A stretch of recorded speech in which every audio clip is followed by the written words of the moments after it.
especially in the first half, that seemed pretty sluggish. Yeah, I think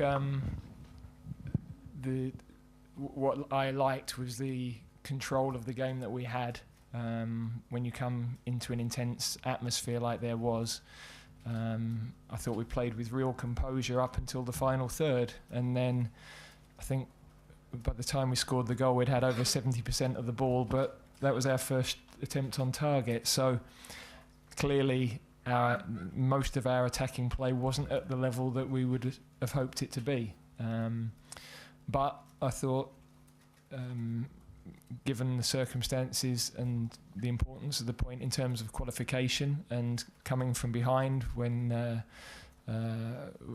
crowd are then of course full and the opposition have got something to hang on to, it's a very important point for us, and we've now played probably certainly the two best ranked teams away from home, and we've got 4 points from those two games.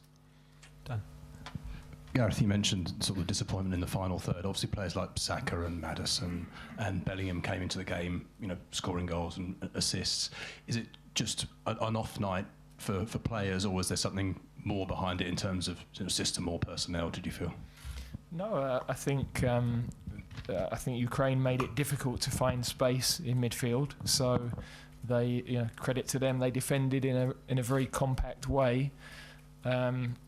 That helped with us having control up to that point, and then we turned too many balls over that we wouldn't normally do. So I wouldn't expect that to happen again.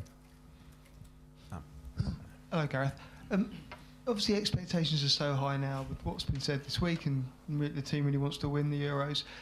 I just wondered if that anxiety creeps in a little bit. I just felt in the first half Bellingham, Maddison just seemed to be kind of upset about some of the decisions, some of the tackles on them. I mean, is that something you picked up?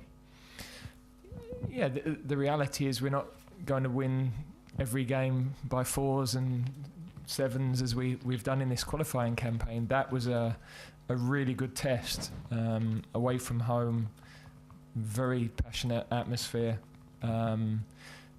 quite a few changes forced from the last game. And for people like Mark Gurry, for instance, his first experience of a game like that with England, which he came through really strongly. So sometimes, especially with attacking play, it doesn't quite click, and we know that the patterns that we worked during the week and that we do are what we always do. So it's not that we approach the game in a different way. We tried to refresh things to give them a different sort of problem. But today our forward play, bar the goal and probably Bukayo's effort that hit the bar, wasn't at the level that it has been in our previous games. Gareth, in terms of the goal, you had Harry dropping into almost like a centre-back position to play that pass. Is that something you work on, or is that an example of a sort of clever player finding a solution and you give him freedom to do that? Yeah, in the end, it was difficult for all of the forward players to find space between Ukraine's midfield and defence. I thought they did that as a team very well.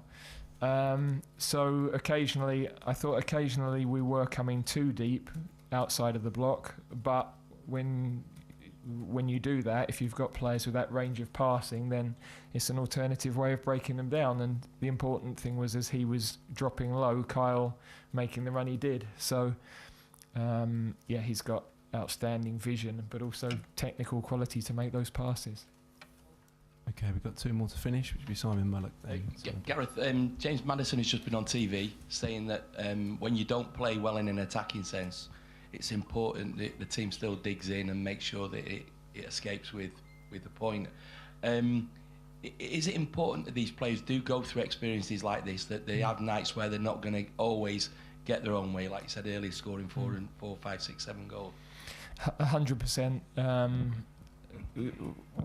You've got to James would be one that won't have played in an England game like that in the past. Mark, as I mentioned earlier, Chile wouldn't have played a huge number of those games for us either. So the only way to learn and grow as a team is to have those sorts of experiences, and to go behind in a game like that is a challenge, but we stayed calm. I'm not so sure it was a case of digging in, because I think we were in control of the game, but we had to defend some counter-attack moments and a couple of set plays well. And yeah, without a doubt, to go through that sort of experience is good learning for several of the players. I think on a night like this, the experienced players were really important for the team, and I thought they all did a very, very good job. First friendly now in 18 months due to the unique past 18 months. What are you hoping to get out of the Scotland game? Are you going to experiment? I noticed Eddie Nketiah was the odd man out this evening. Will he be involved? What are your thoughts? Well, we can have everybody in the squad involved for the next one, and we'll assess everybody over the next 24, 48 hours, because it's another really good test. Another hostile environment, a team that are playing really well. They're in great form, full of confidence. So it's another important learning step for us.